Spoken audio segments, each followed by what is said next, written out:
ನಂದಿವಾಹನ ನಾಗಭೂಷಣ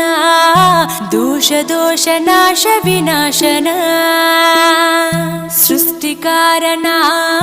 ನಷ್ಟಹಾರಣ తమోరజో సత్వగుణ విమోచన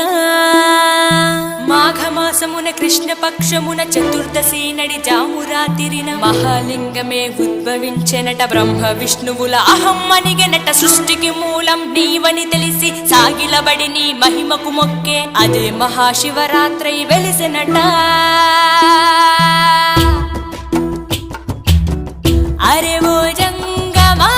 విభూది లింగమా పక్కన పార్వతమ్మ తలపై గంగ